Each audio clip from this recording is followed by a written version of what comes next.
Sincèrement, je pense que c'est un groupe abordable.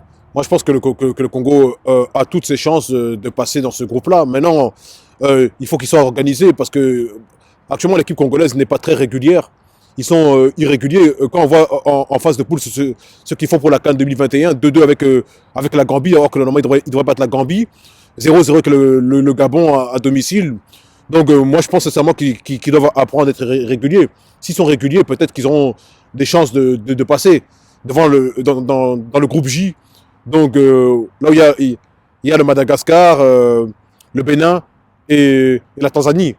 Maintenant, le Bénin et le Madagascar sont des équipes qui ont fait des belles cannes, qui ont fait une belle canne 2019 en Égypte. Et d'ailleurs, Madagascar a éliminé la République démocratique du Congo en huitième de finale de la CAN 2019 en Égypte.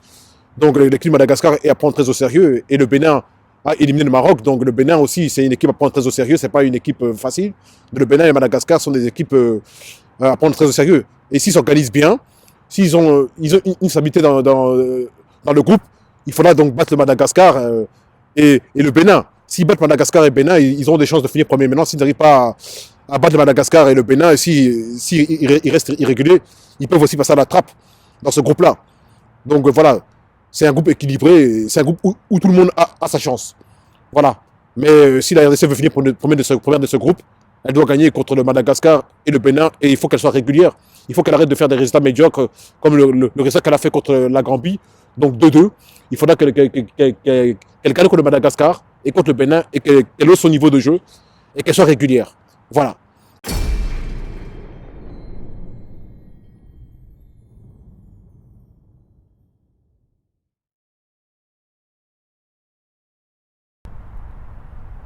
Ben, sincèrement, je pense qu'ils sont beaucoup mieux organisés. Il y a un vrai système de jeu. Les joueurs se retrouvent beaucoup mieux qu'avec Florent Ibenge. Avec Florent Ibenge, les joueurs ne se retrouvaient pas du tout. Les joueurs étaient un peu perdus sur le terrain. Par moment, ils ne savaient même pas où ils couraient. Chancel Bemba n'était jamais à sa place. Il était au milieu de terrain, or que Chancel Bemba, c'est un milieu défensif. C'est pas un milieu de terrain, c'est un défenseur. C'est un défenseur, pardon, c'est un défenseur central, c'est pas un milieu de terrain. Et il mettait toujours Chancel Bemba au milieu de terrain. Donc là maintenant, Chancel Bemba est à sa place en défense. Je pense que l'équipe, elle est beaucoup mieux structurée avec Christian Sengi Bembi. Mais l'ennui, c'est que Christian Sengi Bembi, il n'a pas d'expérience de coaching au haut niveau. Il faudra qu'il acquiert cette expérience de coaching au haut niveau. Et je pense qu'avec le temps, il pourra l'acquérir. Et donc, bon, voilà, l'équipe, elle est donc actuellement mieux, je pense, avec Christian Sengi Bembi qu'avec Florent Ibenge, parce qu'il y a un vrai fond de jeu. Voilà, ça c'est mon point de vue personnel.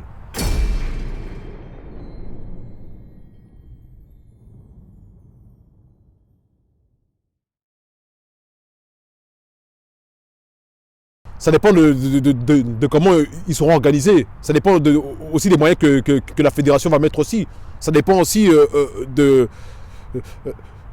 si les joueurs arrivent à s'adapter au système de jeu de Christian Sengi Bembi. Si les joueurs arrivent à s'adapter, ben là, je pense qu'ils peuvent faire quelque chose de bien. Parce que souvent, les équipes africaines sont souvent dans des groupes difficiles en Coupe du Monde et sont souvent aussi victimes d'injustice en Coupe du Monde. Elles sont souvent aussi volées. On a vu le Maroc à la Coupe du Monde 2018 contre l'Espagne, avec ce fameux deuxième but qui a été validé pour l'Espagne, avec le corner qui s'est joué du mauvais côté. C'était un peu injuste pour les Marocains. Et le Sénégal contre la Colombie, à qui la VAR a annulé un penalty qui était pour moi un vrai penalty. Et donc voilà, souvent les équipes africaines sont souvent volées, donc ça dépend de quel groupe, dans quel groupe sera le Congo, et ça dépend de l'arbitrage aussi qu'ils auront.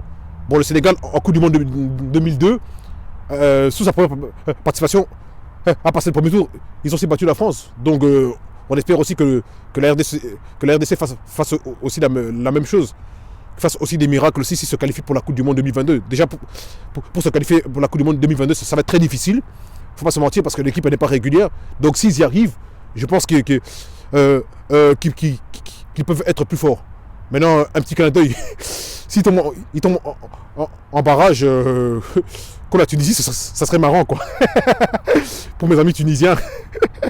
Enfin voilà, mes amis tunisiens savent de quoi on parle. Moi j'aime beaucoup mes amis tunisiens, donc voilà quoi. Ce serait marrant quoi. Mais en Coupe du Monde 2022, ce serait bien qu'ils aient un bon groupe. Ça serait bien qu'ils soient avec la Belgique ou la France ou quoi, ça serait marrant quoi.